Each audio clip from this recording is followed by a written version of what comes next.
வாழ்க்கையில் எனக்கு சொந்தமாக ஒரு வீடு வாங்கணும், சொந்தமாக ஒரு நிலம் வேண்டும் என்றெல்லாம் ஆசைப்படுபவர்கள். இந்த நேரத்தில் ரொம்ப தூரம் நீங்கள் முருகனை தேடி பல கிலோமீட்டர் நடக்கணும்னு கூட இல்லை. உங்கள் வீட்டில் ஒரு 2 நிமிஷம், முருகா எனக்கு நல்ல வீடு அமையணும், நல்ல ஒரு வாழ்க்கை அமையணும்னு ஒரு 2 நிமிஷம் இப்படி நடந்து பாருங்களேன். ஒரு சின்ன எக்ஸசைஸ் மாதிரி, மெதுவாக, ஸ்லோ வாக்கிங். நிறைய பேர் என்ன நினைக்கிறாங்க, வேகமாக நடப்பது மட்டும்தான் ஒரு பயிற்சி என்று நினைக்கிறார்கள். பௌத்தத்திலே ஒரு கருத்துண்டு, மெதுவாக நடக்கிறோம் பார்த்தீங்களா, அதுவே ஒரு பிரார்த்தனை தான். இறைவனை நோக்கி எடுத்து வைக்கக்கூடிய ஒவ்வொரு அடியும் உங்கள் வாழ்க்கையிலே பெரும் மாற்றத்தை, ஏற்றத்தை, முன்னேற்றத்தை கொண்டு வரக்கூடிய திருவடி அது.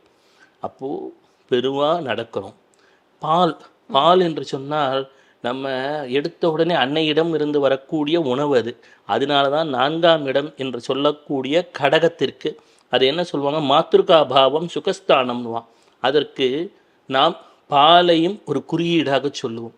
அப்போ அந்த பாலை எங்கே முருகப்பெருமான் மீது அபிஷேகம் செய்து ஆராதனை செய்து அதை அருந்தும் பொழுது பிரசாதமாக மாறிவிடுகிறது. பல்வேறு பழங்களுடன் சேர்ந்து அருந்தும்போது, இந்த பழங்கள்னு சொல்கிறோமே, இந்த விரதமெல்லாம் இருக்கோமே, ஒரு விதத்தில் உணவு கட்டுப்பாடு, மற்றொரு விதத்திலே பார்த்தால் ஒரு இயற்கை சார்ந்த வாழ்க்கையை வாழ வேண்டும் என்று உணர்த்துகிறது.